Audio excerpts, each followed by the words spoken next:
art and character designs provided by Demon Artie. Be sure to follow her over on Twitter at ArtieDemon. Want to be first to have access to early artwork, concept sketches, exclusive art that can't be seen anywhere else? Then support Demon Artie over on her Patreon. Link in description below. Welcome everyone back to the Crimson 15 Podcast. I'm your host, Crimson. A15 PCA. Be sure to follow us over on Twitter at C15 Podcast. Join the discussion over on Discord. Link in the description below. And if you're enjoying the videos, be sure to sub, like, share, and hit that bell for notifications. We're up to episode 7 in Star Trek Picard, and Nepenthe, or it's on the screen, whatever the name of the episode is. And we get Riker, we get Troy, and those scenes are beautiful. I love them. Okay. Seeing Riker and Picard together, it'll make me cry. And you know what it reminds me of? It reminds me of like when you see two people playing in basketball and they haven't played in a while, but as soon as they play, they know each other so well. Yeah, they start. They know they're in sync. They're in sync. They know. That's what this is. Do anything for that show. Yeah. That show of just Riker and Picard. I would think you just be talking. I could watch it. No action has to even happen. Nothing like that. Those parts are great. Then we keep getting these weird little plot holes where things just happen and they don't quite make any sense. Oh yeah, and right from the start of the episode, it's like that. It's crazy. So we get back to remember sunglasses. Oh, no, another flashback. Another thing I'm tired of to keep going back in time. We made the joke because they normally show a scene, like a scenery, like 14 years ago, but this one was only a few weeks ago. They keep doing it. It goes 7 back. Years later, goes back to we're back at the Daystrom Institute. That's when that Commandant Vulcan lady was talking to the doctor chick, and she looks like she's having lunch or something. Yeah, it's like eating her lunch and thing, and she just comes down there. And remember before we didn't get to see the conversation. Now we get to hear the whole conversation, and those sunglasses are just ridiculously stupid. It's so dumb. It's because so Star Trek. Anyone who knows Vulcans grew up their homeworld's a desert planet. Yes. So they have an inner eyelid. That's like nothing will be bright. That's matter them. Like a natural sunglasses in their eyes. It would make sense if it was like a cold environment and snow. Okay, then maybe she had to cover her eyes. They're not used to that. But no, it's perfectly sunny. So it makes no sense why, except for to make her look like a man in black. Like I guess. So we get to see the whole thing. Oh, we need to talk to you about your contact with Admiral Picard, and then she's just kind of like asking these invasive questions. Yeah, and I'm thinking to myself, am I under arrest? Is there something going on here? Well, I'm not going to answer any of your damn questions. I don't care if you say you're head of Starfleet security. I don't know that. I don't know who you are. What is this? So they've been spying on her. That's what she even said. Have you been spying on me? So is that like an NSA thing? Yeah. Is that like... If this was Section 31, I'd get it. This is very Section 31 plot. But not Starfleet intelligence. Their heads of clarity wouldn't do this. So she basically was like, did the whole thing about synthetic life, and Picard wants to do this. We want you to join him on his little journey he wants to go on, because we don't want to just hire you. We need you for something more important.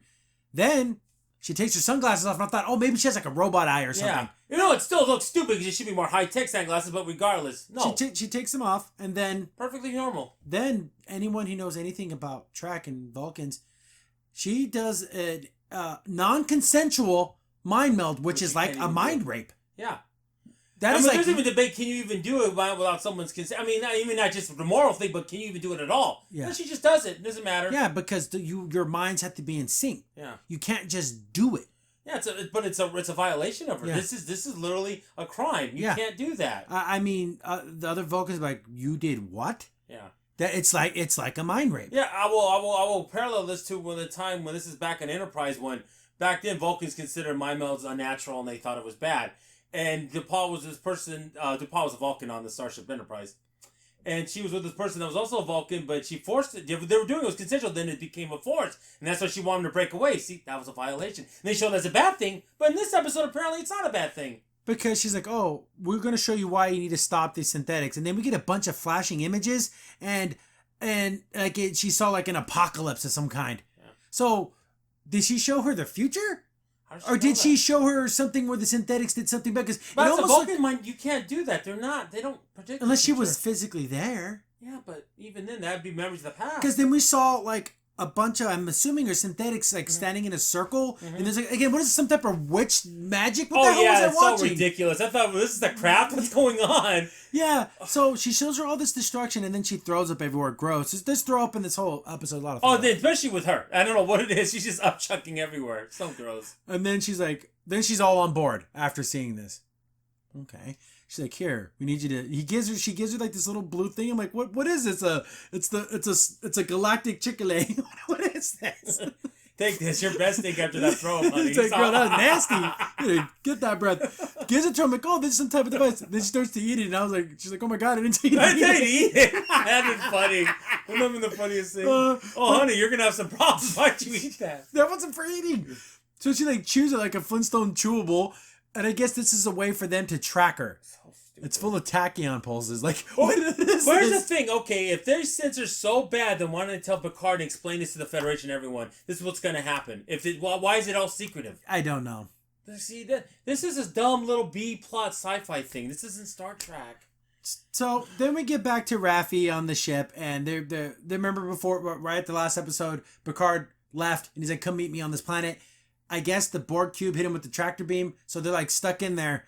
And then we get a bunch of like explaining what a tractor beam is for no reason. Oh, these are like yeah, this is for normies who don't have no idea that Trek has things like this. Yeah. So, and they're just like, what are we doing? Let's get out of here. Why don't you hack the system? And I don't like the whole Iron Man, the thing's always following them, the screen. Gosh, it was awful. I don't like it because it's not Trek. No. So, and this is what I thought was kind of funny.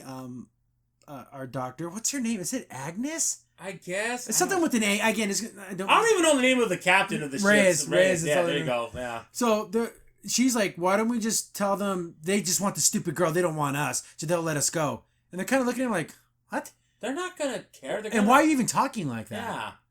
Yeah. And then she's like, I just want to go home. I don't want to do this. Just let them get Picard. He can take care of himself. Like, she's being really shitty. So, like... And Murphy's like, no, that's not happening. Because they look back at her like, huh? Yeah. We get to Hugh and that Vulcan lady, the twin sister. They're not twins, but the sister of the other guy. Yeah. She has them all like lined up and has a gun to a phaser to his face. I'm thinking to myself, he's the head director of this cube thing. You can't just kill him. No. So the Romulans have no power at this point. I know. None. So to do any of this. And I give Hugh all the things he never gave, because she's basically like, where did Picard go? And he's not going to tell her. They ain't telling you crap. Yeah. So I wish he would have said that, but he kept quiet. Yeah, he just didn't say anything. Yeah. Then she keeps threatening him. She shoots a bunch of the other Borgs, like they were claiming Borgs, knowing that would like, hurt him. Yeah. And I'm thinking to myself like, so they can just go and start killing Borgs and everything. I don't get it. What authority does she have to do any of this? What power does she have behind the Romulans to do any of this? I know she works with Starfleet 10, but she's like a double agent, but I don't know. They wouldn't have the ability to do any of this. But so I still don't understand how Romulans have any access to this thing at all. And the Federation would be like, hey, we're taking that from you next. Whoop. That's what would happen. Because it's too powerful of a thing and it's too complicated for you guys. Yeah. And you need to worry about reclaiming survival, not... Get home planets that you need to restart populating the Romulan species, not this. So her brother is running off and he jumps into, a starfighter from, I don't know, some other starfighter. I was in the last starfighter, that's how bad it looks. It even has like a flight stick. Oh, yeah. It looks like the flight stick off the Tron arcade machine. Oh yeah, I don't even say the flight stick I've seen on Atari 2600. That's how bad this was. It's ridiculous. It's insane. You don't have flight sticks. Yeah. Especially if it's like a Borg thing. Yeah. He runs into Borg and he grabs like the thing. I know, right? It doesn't make any sense why they would have any. That would be super high tech. It'd be the opposite of that. Yeah, like it would just be like wires and you just do it with your mind. Yeah. So he's getting ready to take off because apparently he's an ace pilot too. Get back to the sister, continues to threaten him and everything. And then she even brings it up like, I would kill you, but I can't because of that treaty. This whole treaty plot device is so stupid. It's ridiculous. And they keep bringing it up. And it just infuriates me anymore because I'm like, what? He's the director of this. He's in charge, not you. Why would you get to be able to do any of this? She kills the rest of the other Borgs. Oh, yeah. This is you. You did this to them, knowing that it would like hurt him even more. Yeah. So then she just leaves him to his own devices. Why don't they just throw him in jail or something? Or throw him in the brig? I mean, if you're willing to do that, why not? Because we were talking like, so does he go back to work? Like, what? Hello, guys. Remember me? I know. A bunch of you guys died, but we're over that now.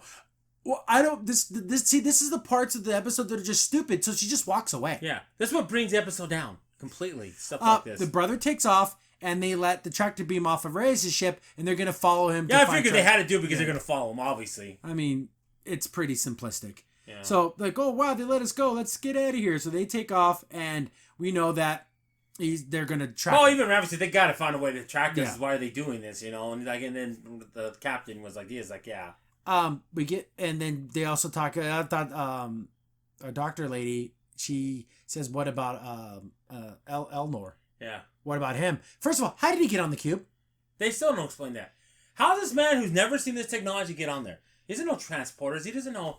This is Chief O'Brien. I can see him do this. How did he do this? But how did the cube not have a system against illegal transports onto the ship? I know. Onto the cube. That's it. If it was Chief O'Brien, he'd maybe physically enough to somehow get around that. He's like, I got like a 2-second window where it's gonna look like just regular some static and background I noise can or something. Get in. But this is where he has no concept of transport technology. And how do you do the transport without someone working the pad? No. You reach over with the sword and... I mean, there's a way to program it to get on it, but he wouldn't know how to do any of that. So he's on there and they never explain how he got, No, they never do. You'll never get an answer there on that. So he jumps up and goes to Hugh and he's like, we got to go back to that queen little alcove little thing. Mm-hmm. And there's more power there. Oh. And I just it's starting to reawaken in his mind. We don't know exactly what it is. We're thinking it's to wake up all the Borg, basically, to activate the ship. Yeah. So he's going to I'm staying with you. And, he's like, get off the ship. Just get out of here. And he's like, no, my place is here with Hugh. I got to help him. Which is cool. They need my sword. And here's the thing. And they're like, they're like praising him. Like, oh, you're so brave for doing this. What was all this the whole time? They were dumping on him the whole series. Yeah, like he was an idiot child. Like this routine. No, he's got honor. Something that you guys sorely lack. So it's going to be Hugh and I think you want to call him Elrond, but it's so close to... I want to say Eeyore. Yeah. So they're like... I just like how Ray's like lights up a cigar. Good luck, kid.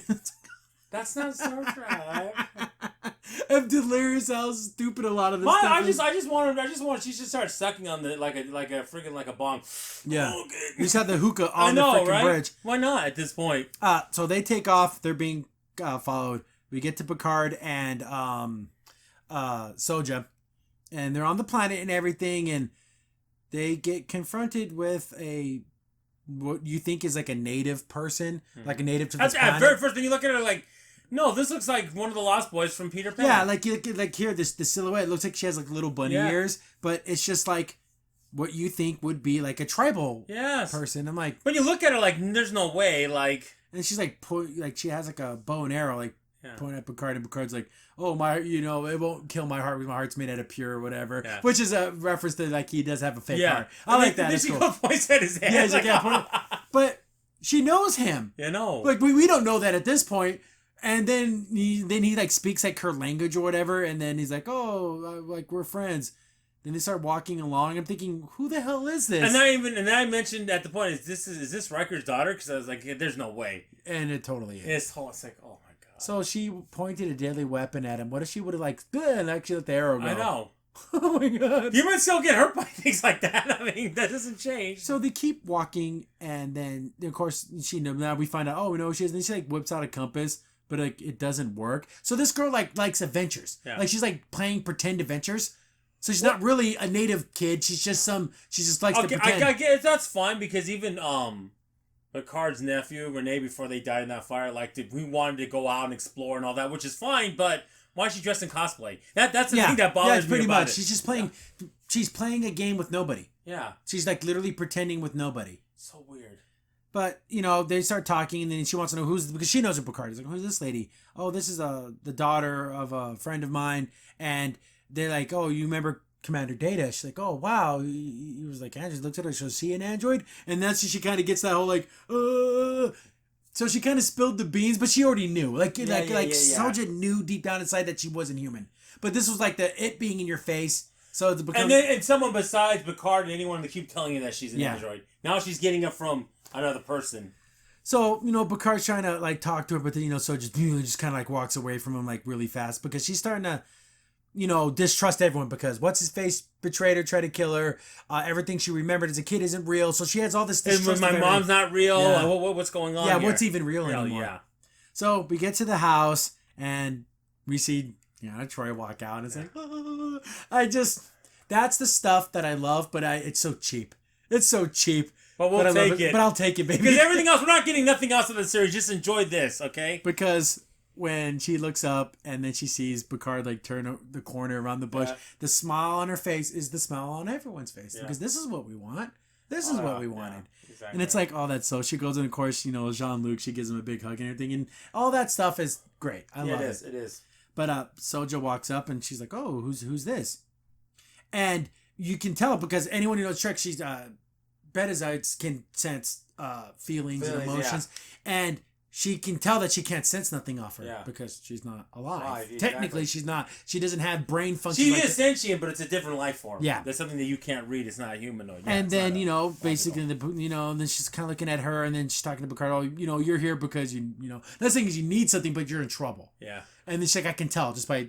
You can't. Yeah, she can read Picard like a book. Picard's like, I'm fine. And she's like, no, you're not. Like, you know that I know you. First of all, I know you just by the look of you, and I can read your mind. Yeah. I know you're not fine. I can feel all your emotions and everything, so you can't hide that from me. So, and then you add all the years that they spent together. Oh, yeah. So they're like, okay, well, let's, go inside, go get, she tells to go get your dad. And of course, it's Riker's listening to music. And now remember when we saw the trailer for this series, the part where he's in the kitchen? Yeah, it's that part. This is it, yeah. And then I love the fact that the daughter's like, Dad, come out here. It's Jean-Luc Picard. And he's like, what did you say? And he goes out there and and then he goes and look, but Picard's already in the kitchen. And that's just beautiful. I just love it. I just love every second of that because I just want Riker and Picard to hang out and just be buds. And no offense, forget all these other new characters, to be honest with you. I'd rather watch a show about Riker and Picard making pizza, drinking beers, and just hanging out at this little house. I would be so happy with it. And then they say, remember that time? And then they talk about a new story we've never seen before and we get to see it? How cool would that be? Like, it's just them reminiscing about stuff. I could watch that for days, man.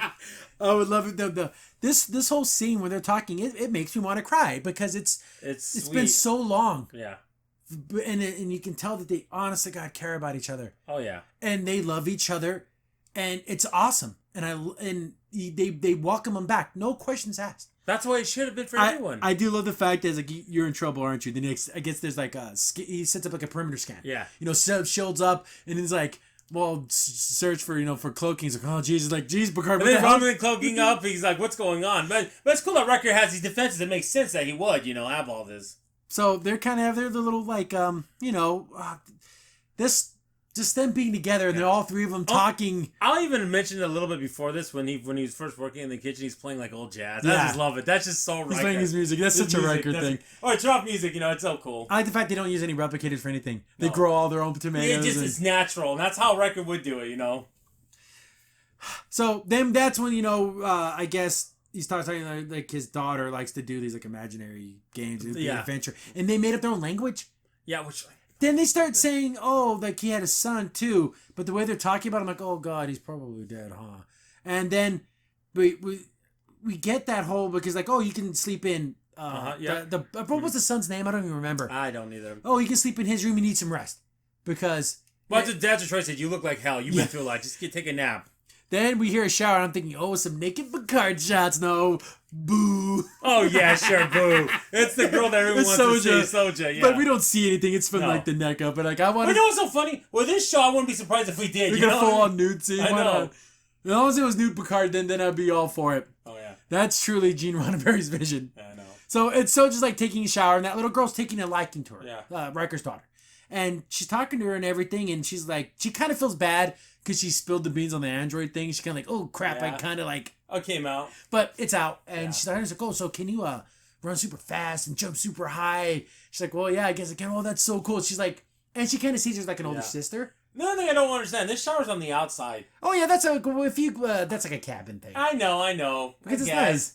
I guess. I don't know. That should be indoor shower. It's not even a sonic shower. It's like an actual water shower. It's a water shower, yeah. So, like, everything's very natural. Like it's rustic, yeah. There's no, like, high tech or anything.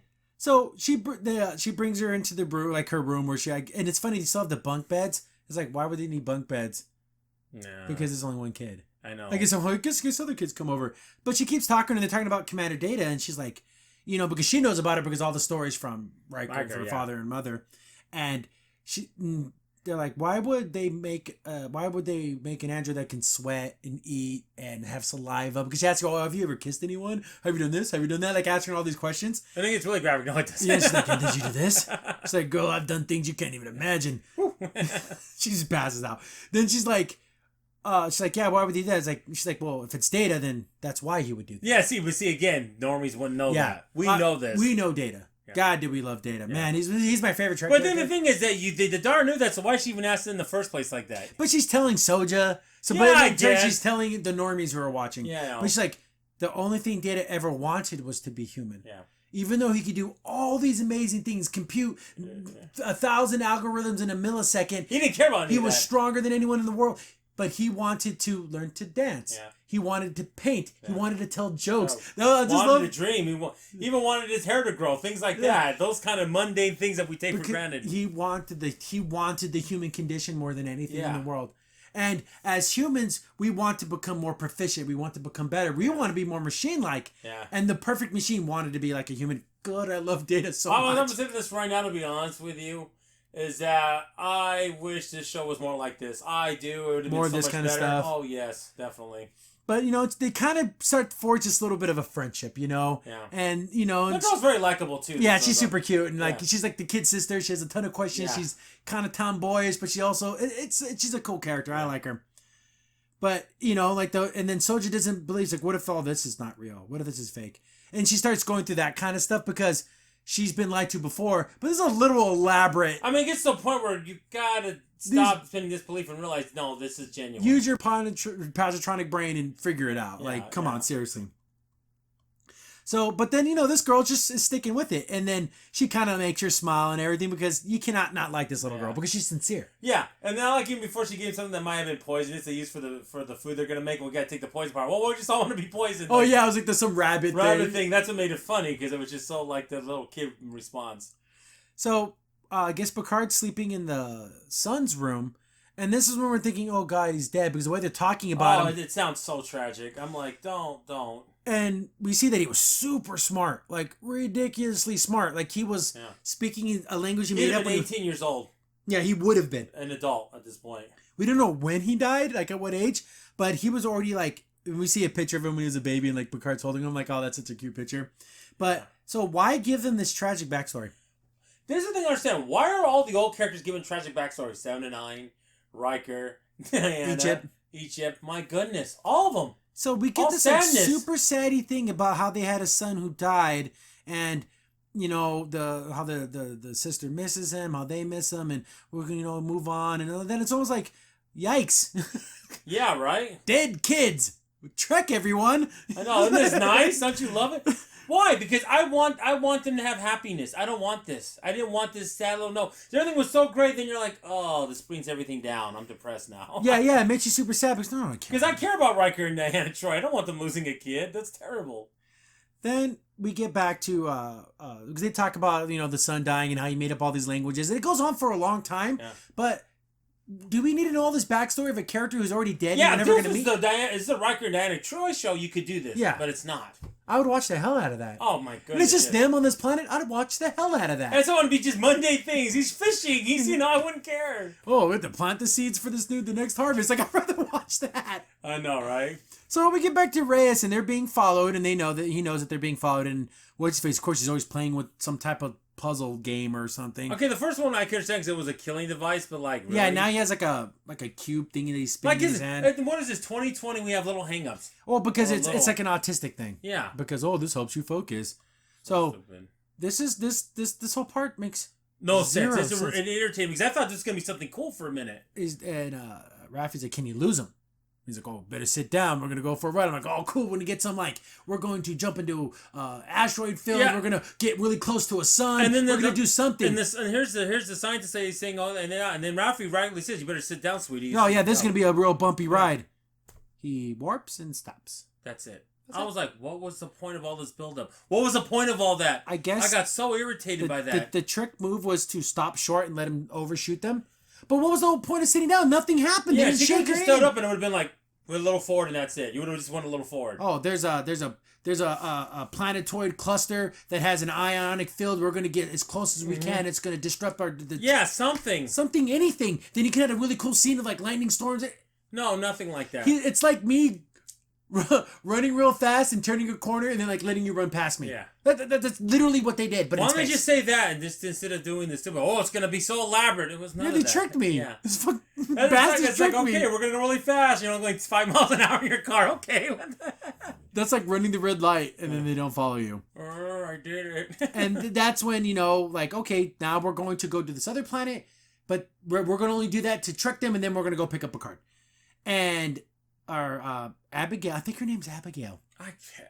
It's like, why don't we just go to the other planet? And they're like, what are you talking about? We have to get Picard. Well, he can take care of himself. Let's just leave this all behind. And they're like, and the funny thing, Ray's like, he paid me, so it's a paying customer. Yeah. But what the hell? Like, you don't, it's such a weird thing to say. Just leave him his own devices, and that's so weird. And the whole thing, like, and this is a part where I kind of like Raffi here a little bit. A little bit. She acts like, because she's like, hey, you when we first met, nothing in your life would have made you happier than to meet these synthetic life forms. Now you have the chance, and you want nothing to do with it. Yeah. She's like, so what's weird. going on? This is weird. Doesn't make any sense. She's like, you know what? You're not feeling well. Come with me. I'm going to take care of you. This is the motherly side. I would think, she's not going to get her high. That's what we first thought. Like, yeah, we'll get you some cake. And then, like, looks back at Ray. She's like, yeah, we're going to get high. That's what I honestly thought was going to happen, or they're going to get drunk. No, but she acted like a mother, which I kind of liked here. Which is really cool of her to do that. But you can tell she's super stressed out. Yeah. So she's like, no, come with me. We're going to go to planet Raffi. Raffi. I thought, oh god, it's a drug thing, but it totally isn't. But it's so funny because think about Raffi, of her problems. And when they've been in Starfleet, so they understand space travel and what the mission. She's not used to any of this. Yeah, and then she's just a scientist. She's never been on. Oh, here's another thing too. She was in the very beginning of the episode. She was hesitant to get off the roll because there hasn't been going from planet to planet for hundreds of years. Yeah, it's like it was like traveling off of Earth with some type of like really special thing. Yeah, that'd be like me getting in an airplane. Ooh, it's so special. No, it's not special at all. It's almost the point. It'd be like getting in a car. That's how routine. But how sheltered has this girl been? I know. But that's that Tilly stuff. Yeah. So we get back to Riker, and it's pizza time. So he's making his pizza, and I like this. It actually looks good. I know, it's a very rustic style pizza. And I like this whole thing with Riker because, like, so what's going on? He's like, oh, I can't tell you. I don't want you to think. He's like, and he just basically goes, okay, how about this? How about I tell you what you're doing? Okay, so you came here, so you're not being chased, it's her. Because why else would you be protecting her? Yeah.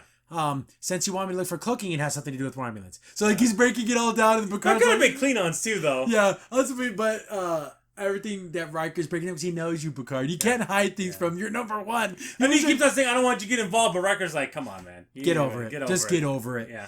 And then he kind of like breaks it all down and everything, and I love that. Because they have such good chemistry. Yeah. Oh my God, do they have such good chemistry? And the funny thing, and then he sees that I keep forgetting her name. Soja.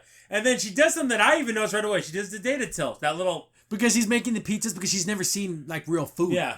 And so then she kind of go, I'm gonna show her the garden. Okay, go with her and everything. Then he's like, that girl, she's an android and she has data in her DNA. Because I could recognize that head tilt from a mile away. Yeah. But it's just, I love Data so much. Man, Brent Spiner just had that stop, look, and he just is perfect. Like, oh, God, I love Data so much. But too bad. The only way the spirit animal Data will ever see is going to be Isaac in orbit. Yeah. That's where we're That's why I love Isaac so much, too. Other than that, just that perfect robotic understanding humanity. I just love that aspect of science fiction. Data's a telltale friggin' Isaac's his hands. I guess him up like this. Yeah, he always has like his shoulders. Little raptor hands.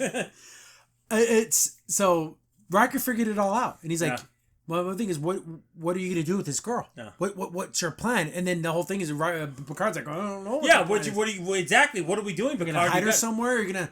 But there's got to be an end game here. But Picard doesn't know what the end game is because he thought he had an end game, but everything went tilt when they went on the cube. Yeah. So they're just sitting and drinking and talking about all this stuff, and that's just wonderful. I just love it. And we get to the garden, and it's Deanna Troi, her daughter, and Soja, and she's like, "Oh, have you ever seen a real tomato?" She's like, "No." They're like, "Oh, just take a taste." And she's like, "I've never had any real food. Everything's always been replicated." So she takes a bite out of it, and everything's like, "Oh, it tastes so real, and real's better than fake." Saying like, "Oh, I'm an android, so I'm not as good as real." At that point, how would being an android even know what is real or fake? So you wouldn't know. How would you know that? Because up to this moment, she didn't know. Yeah. Then, she's like, I love this because Deanna Troi was the ship counselor. So she's perfect at this. She's like, "Oh, honey, give these tomatoes to Dad, and we'll be right behind you." And then she kind of goes, and starts talking to her about everything. And just like in classic Deanna Troi fashion, she's able to sympathize and empathize. And you ask questions, you let her think, and you bounce back and forth. Yeah. And she's worried of that. She's like, I've known you've been hurt, you've been betrayed, and you have all these feelings about what's going on now. And then she kind of breaks down a little bit, saying, "Well, what if this is all fake? Yeah. My memories were fake. I'm only 3 years old. Everything I thought was real was not. So what if this isn't real?" Yeah. So, but then like me and you were saying, like, okay, this is a little freaking elaborate. I mean, why would you go to this extreme? Yeah. Because remember, once they got the information of the plan, they want to kill you. Why would they keep you alive at this point? It makes no sense. F with you. Oh yeah, we're just torturing this poor android. Yeah, okay. They got your whole plan. Why would they keep messing with you? But then she keeps talking, and they're kind of making headway. She's smiling. She's getting to talk, and then she's talking about how, like, oh, how this could all be fake. And then Picard does something I thought was just weird. Yeah. Because Picard walks up and he's like, "Yeah, this is all fake. I came to help you, and it's all nothing's real. It's all some simulation." Like he gets mad. Yeah. I thought he was playing a game. Like he was trying to get her to, I don't know, admit something. No, I think he just was being an old curmudgeon there. He was just being mean to her. Yeah. Ugh, Picard would never do that. And then she gets so mad she pushes him. Yeah, and he's an old ass man. Yeah. And then freaking Riker's like, "Whoa, what's going on?" But Picard's like, "Yeah, she could have killed me." Yeah. could you imagine that? That's progress, I know, right? But I'm thinking to myself, what the hell, Picard? And then after this point, I agree with what Diana Troy did, but she shouldn't have done it in front of everyone. But at the same time, this isn't a starship anymore, so it's not the same. But she's like, "I know, this like being a ship captain," because she basically went to Picard like, "Dude, you just broke down everything I just built. Yeah. You literally just came in and kicked over my sandcastle." Yeah. And then she just berates Picard for 5 minutes. Yeah. And if Riker gets mad at her, but she's like, no, I'm going to say this. But it's better that it's coming from Deanna Troy. It makes it better. It makes it a lot better. It makes it a little bit better. But it's also, she's woman-splaining to him. Yeah. And he's like, "Oh, I did a bad thing. Oh, shucks." And he's going to get his lecture. Yeah. But the one point I did like, she says, "You were Captain Picard. Why don't you treat it like you were if you're on the starship?" Yeah, because Captain Picard was brave and honest and patient and all this. But in the beginning, she was like, "You don't know what this girl's going through. Everything that she thought was real was fake, and she's in the thing." And now, basically, why did you say anything? I could literally say in that whole little paragraph when she's getting mansplaining to him, as the writing went on, Riker took I can't forget his name. Guy who plays Riker, I can't believe. Jonathan Frakes. Yeah. He came in and started writing it the way it would be in Star Trek. Because it started to sound more like what Troy would talk to him about it. And I guess it's dinner time, so but then Troy puts her arm around him. And okay, it's... But again, that's what family does. Yeah. So, but it's just like, why do they have to mansplain, womansplain? Yeah. So coming from her made it a little better. So we get back to the cube, and then Hugh's just walking around. Like...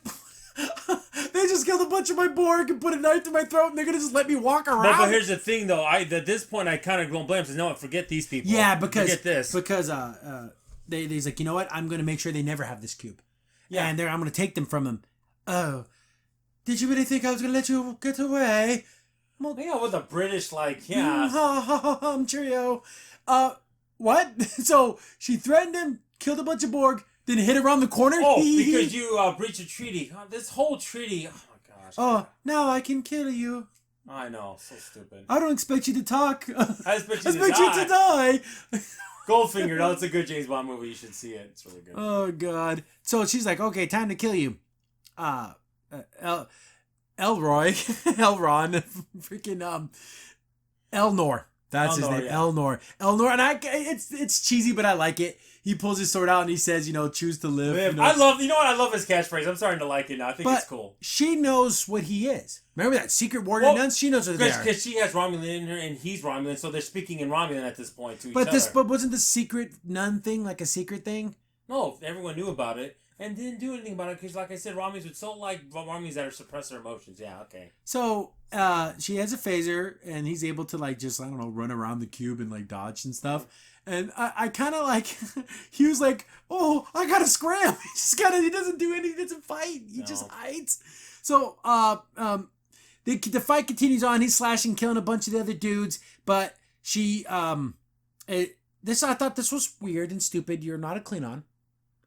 But she's like, "Oh, this is not how you fight." I forgot the name of their freaking warrior people. Oh, I forgot. It's so stupid. Whatever the hell they're called. "Oh, this is how you fight." She puts her gun away and "Oh, fight me fisticuffs." And then he does. Why don't you just kill her? Why would you even bother with that? This isn't Klingon. No. Like, if a Klingon threw his bat lift down and "Oh, we're going to have a battle of, hands." That makes sense. They might do that whole... But even then, a Klingon's going to take advantage of a stupid enemy. Yeah. So, why?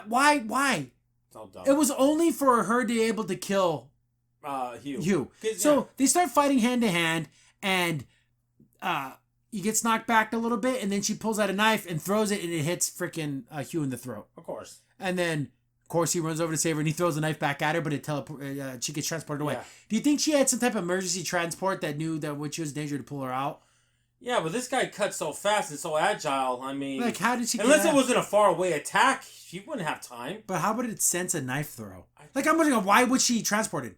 I don't understand that. Unless someone was watching her from somewhere else. Like, he had it like his finger on the button. I know. I mean, I don't know how to explain it. It's stupid. So it's a knife throwing transport device, just in case. So Hugh's dying, and he basically tells him how to access the thing. You got to take this away from them because we can't give him this Borg cube, and you have to save the XBs. Which ones that are left over. That's the only reason why I did this for this reason. And then he dies. Yeah. So Hugh's death was a little bit better, but not. I wish he would have died this way. Yeah, I know.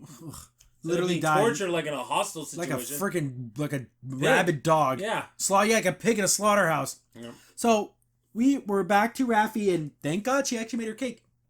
And it wasn't some drug reference. I know, right? It was yellow cake uranium. So she made her some cake.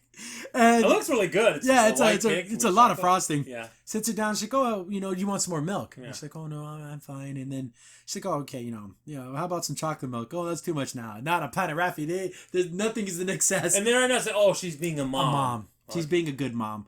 Sits, holding her hand. And then she's like, come on, I know, where was that girl who wanted to meet the synths, who wanted to do all these things? And then she starts crying, but then she starts like ugly crying. And then Raffi's like, oh, what's going on? She's like, Maddox, and it must have been him. I'm so sorry. Well, she killed him. That's why. But she doesn't know that. Yeah, so she's feeling guilt. She's feeling super guilty. So she decided to, because I thought she was always in cahoots with Vakshak or whatever. No, I don't think she is. No, she literally let that lady mind rape her, and that was enough for her to kill Maddox. A man she loved. Oh my God. The whole thing is, it makes no sense. See, this is another thing these writers have no idea what they're writing about. And what you can do is you can transfer your conscience into someone else. So I thought maybe that's what they did. No, none of that. But with an unwilling participant too. Well, McCoy wasn't willing when Spock did it to him because he didn't know what was happening. Because that's before he went into the other thing chamber to activate it before he died of radiation poisoning. But that's freaking Spock. And him and McCoy had a relationship. Yeah. So there was a little bit of that connection. Because he went like this, remember, and then he went into the thing, yeah. Remember. I love that. No, not just Spock. I just love that. I love Star Trek 2 is still my favorite Star Trek movie. So good. But, so... that would have been a cool thing. Like, this lady did a thing where she actually was so maybe it activates it when she needs to. No, it's just showing her that all those flashy pictures was enough to get her to kill the man she loved. No, because they don't know how to do anything. It was so stupid. So she literally starts throwing up. And she throws up, like I said, a lot. And it's there's a second time she throws up. I'm not going to show it because it's super gross. Yeah. And at the same time, she even calls for the EMH and it doesn't come in. Yeah. I thought, maybe that's why the EMH hasn't reported the death of Maddox, what really happened, because we thought maybe Abigail, Dr. Lady, went in and hacked the computer. Deactivated her. Yeah. But later in the episode, the EMH shows up, and so that destroys that little cool point we made. Yeah, that would have explained why the EMH we were making too much logic in this series that doesn't belong. Then Reyes is like, that dude's back. And he's like, what the heck's going on? Is she throwing up blood? I guess it's just red velvet cake. Okay. He's like, oh, thank God. It's just freaking cake. It's not like blood or something. Yeah. So, like, okay. But we can tell that, she's guilt-ridden. Yeah. Because she killed Maddox. Yeah. We get back to the dinner table, and they're all having pizza because pizza time. And I love the fact when Deanna Troi was like, just pretend this is the ready room. And we have to come up with a new plan. I will die... on the hill of I love the freaking ready room. I love when smart people come into a room and figure out a problem without doing bang, bang, zoom, zoom, the problem is there's too many other people that just like that, which is fine. I'm not saying that's horrible, but I like thinking. I like to have thought. Come up with a solution to solve this problem. Picard sits down.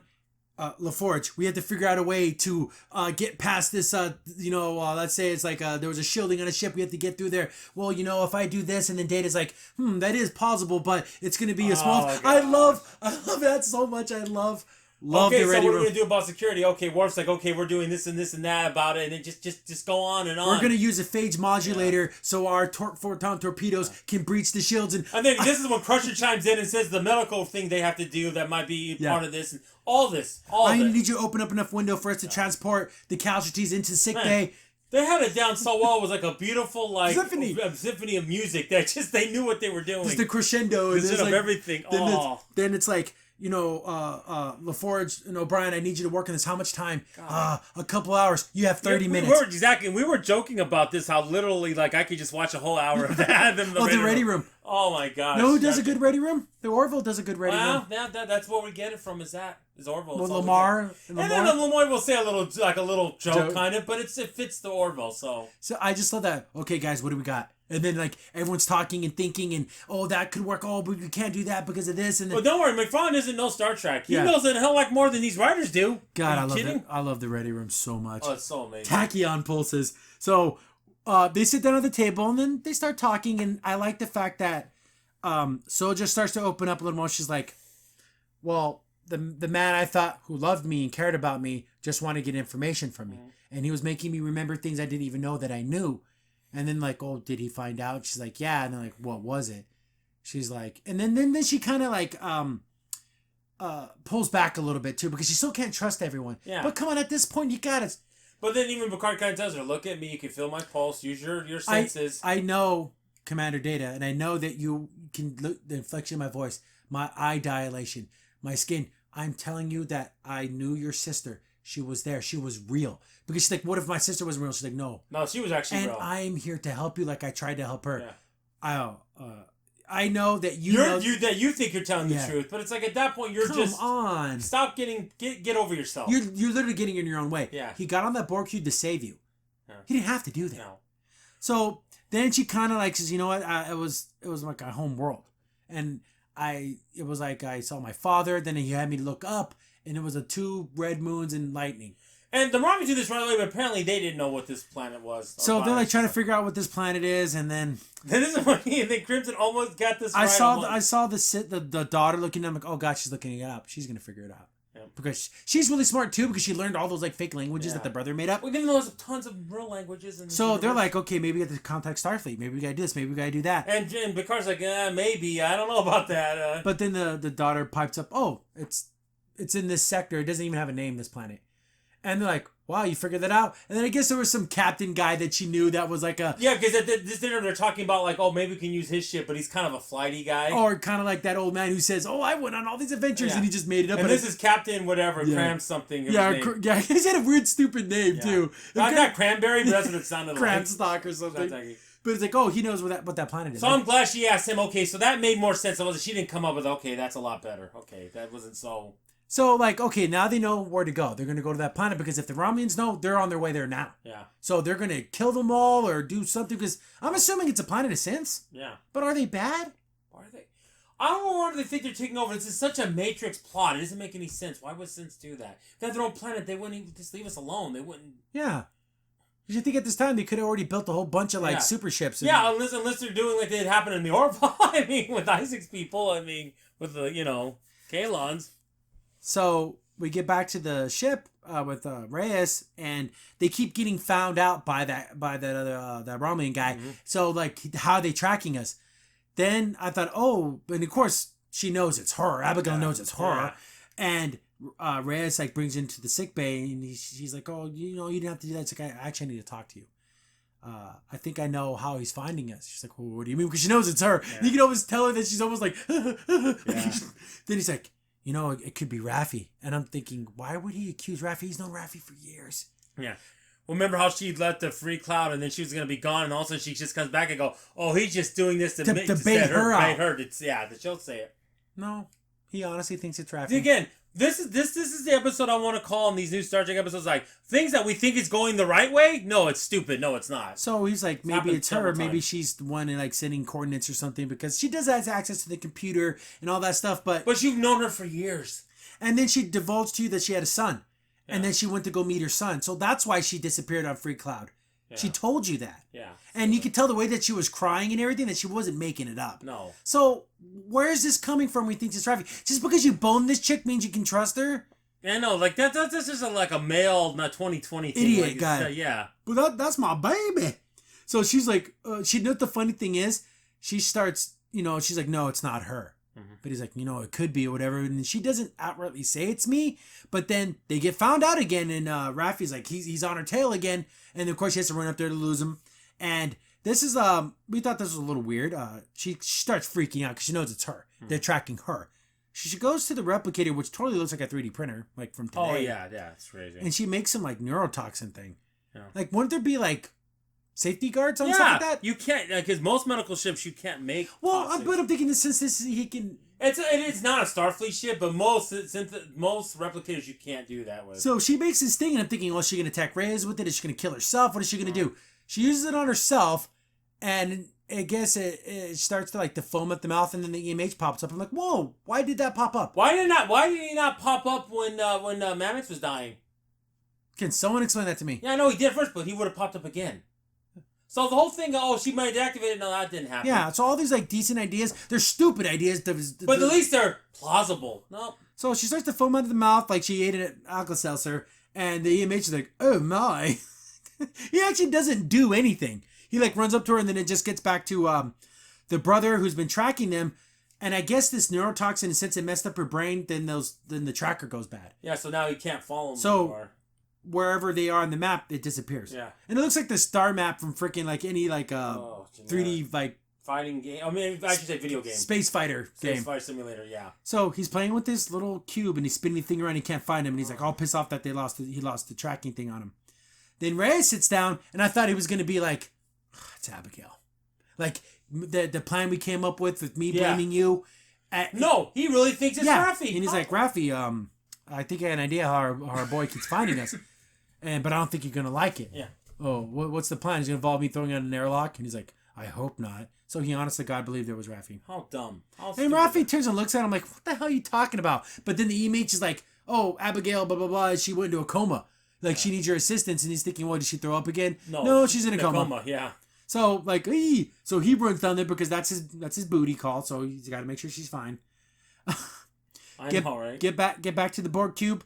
And I guess this was the communicator. Yeah. Oh, this was no. This was the communicator that now literally seeing it again. I remember that's what 7 and 9 gave him. Remember? Oh, if you ever need us. Oh, okay. So that has the Rangers to call the Rangers. Oh. That's what that is. So that's actually pretty cool. He finds it and activates it and like, oh, okay, so. And this guy's pretty stealth. He's hiding, so they can't find him. So he's like hiding in the raft. They're very ninja-ish. Yeah. So he called in the Rangers, which is pretty cool. Yeah. We get back to the planet, and it's just Riker and Picard walking around, and I could watch this for days. Oh, this is the highlight of the whole episode. Yeah. And they're just, and he's like, talking to him and thanking him and everything. He's like, oh, so tell me about your new crew. I was like, oh, they're very motley. He goes, there's a lot of drama, more drama than all of you guys combined. Yeah, more baggage than you ever had, Riker, that's for sure. The baggage is deep on these guys. And I'm like, yeah, you're right about that. Amen on that one, Picard. But then he's like, oh, I'm going to check in with my pilot. And he's like, so what's your ETA? Same as it was before when he called 2 minutes ago. And he just hangs up on him. He's like, see what I tell you? This guy's very... He's like, was I lying to you? Yeah. So I thought that was super cute. And then they walk onto the dock. And this is the scene that was in the trailers and stuff coming up. And then he's like, right, William, I just want to thank you. What for? He's like, for everything. I'm like, oh. And then he goes, and then Riker told me you were wrong to retire and all that. And Ricard's like, right, I have to be in the stars. I can't just sit home to die. I can't do that. And he's like, and also thank you for today for not trying to talk me out of this. Yeah. I would never. He's like, I know you. Yeah. I know you, Picard. I know you, Jean-Luc. Your mind is set. You're on a mission, and you're gonna get it done. And he's like, I kind of think that maybe you should let someone else save the universe for once. It doesn't always have to be you, but I know you. But I know you. And if there's a chance for you to help and to do something, you're going to do it. Yep. And then he puts his arm around him and they smile. I'm like, oh, God, I just love that so much. I wish there was a way to separate this episode for all these scenes. This would be like an 8 out of 10. But no, it's clamped in with the other crap that just brings it down. And this is cute. I like the daughter and Soja together because the daughter, Soja wakes up and she looks over and she's like, oh, I know you're leaving soon. I'm going to miss you. And Soja's like, yeah, I'm going to miss you too. And this felt genuine too. Yeah, because she kind of feels that she's like, you know what? I know something really bad happened to you. I don't know what it was, but I can tell. And something bad happened to me, like when she lost her brother. But she's like, no, what helped me was my mom and dad. I know you don't really have a mom and dad, but you have Picard. And she's like, no, I don't. She goes, but you could. You can give yourself to him and he'll give himself to you, and you can have each other. Yeah. It's freaking Captain Picard. I'd give myself to Captain Picard. Yeah, save me now. Save me, Picard. And the funny, she's wearing a t-shirt circa 1990. Yeah, like she's wearing like a white little. Like it looks like this could have been this. Nothing about this screams feature. No. But that's the whole point. Yeah. So I'm like, oh, they're like sisters now. Like they could be like, you could be like my big sister.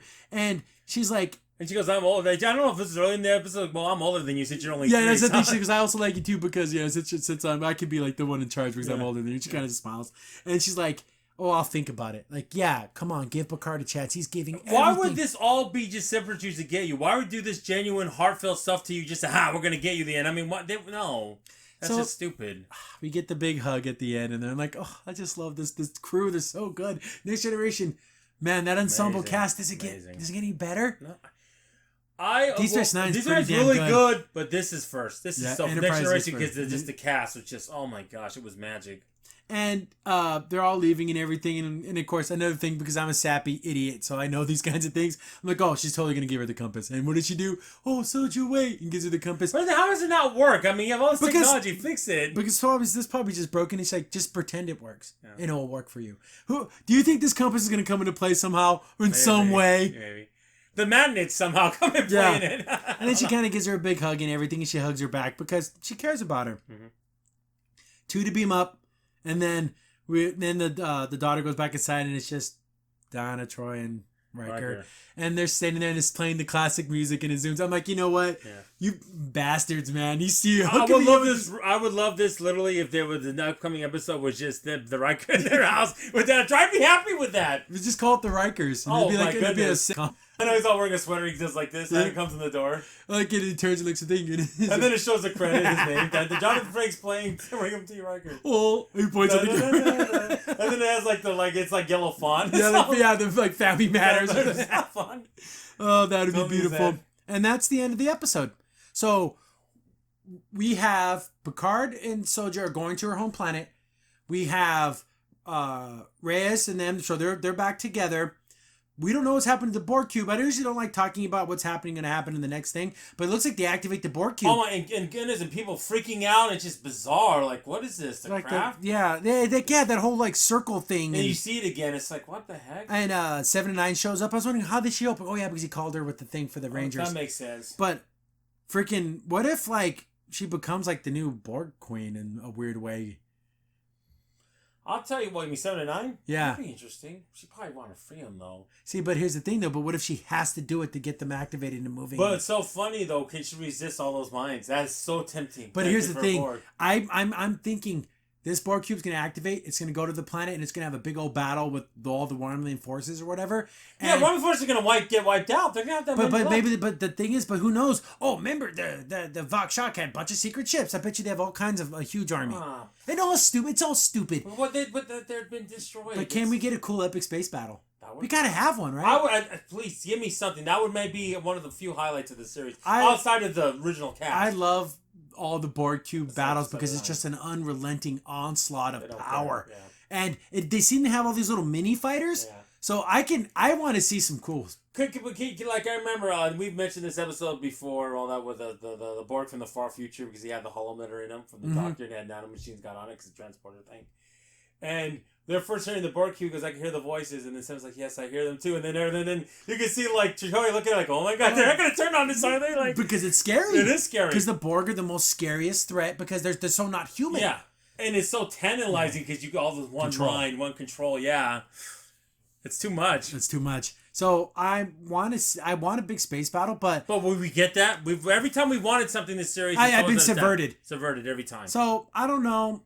We only have, 3 more episodes? 3 more. So 3 more episodes. We'll see. All the Riker stuff, gold. 100 out of 10. Like I said, if we cut that part and make it own episode of that, that's a 9 out of 10. But the other stuff on the ship was 3. I don't know. And this was another hour-long episode, so... I know, right? Hopefully they'll start going down a bit. But with 3 to go, I bet you're all going to be hour-long. Oh, exactly. Oh, yeah.